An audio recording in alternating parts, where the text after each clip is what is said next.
Hello, my name is Joe Peters. I'm a solutions engineer here at Excelis Visual Information Solutions. I'm here to talk to you today a little bit about the flooding event that occurred about 1 year ago today. So about a year ago here in the Front Range of Colorado, we experienced a pretty massive storm event. It was about 17 inches of rainfall that took place over the course of a week. So it was a lot of rain in a very short amount of time. It was exceeded really our average rainfall for the entire year in just over a week.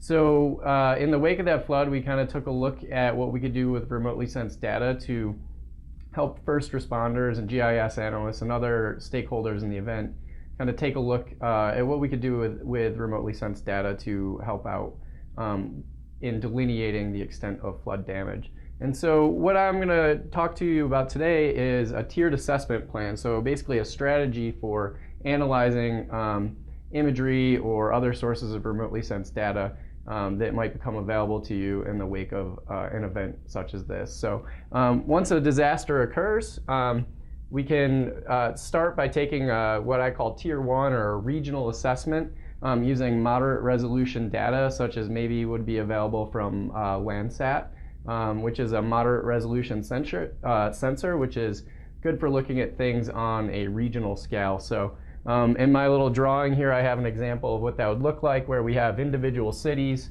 So we're kind of zoomed out pretty far. We've got Boulder, Longmont, Lyons, cities in the vicinity of where we live. And we can take a look using before and after imagery. We can take a look at the extent of flooding. So we can delineate the flood extent, get an idea of individual cities, towns, maybe neighborhoods within those towns that might be most affected.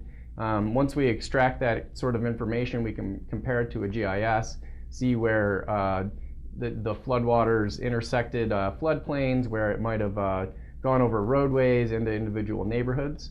Once we have that kind of moderate resolution regional scale idea of what has happened, we can move on to Tier 2, or our neighborhood assessment, where we can start to hone in on those individual neighborhoods where we either think or know that damage has occurred.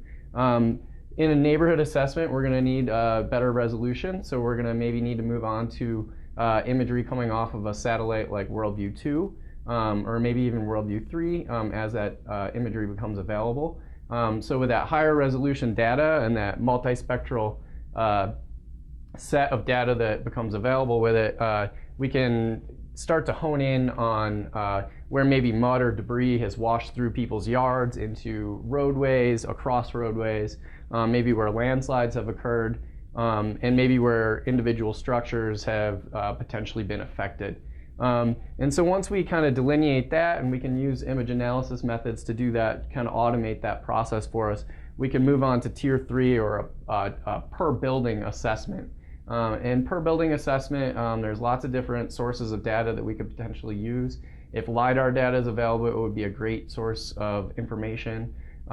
If there's aerial, maybe footage from some sort of a full motion video sensor that's capturing aerial footage of that, we could use that. We could also potentially in the future, I think we're going to start to see the use of drones or unmanned aerial vehicles in this arena, and I think it's going to be very useful for doing per building assessment, and hopefully in a more immediate time frame than maybe the weeks or months afterwards. We might be able to get that information even sooner. So this is just a strategy for kind of dealing with a disaster and just kind of trying to hone in on the information that's important to us. So if you have any questions about this, feel free to contact us at info@excelisbiz.com. Again, my name is Joe Peters. I'll be posting a blog about this on our webpage, and thank you very much for watching.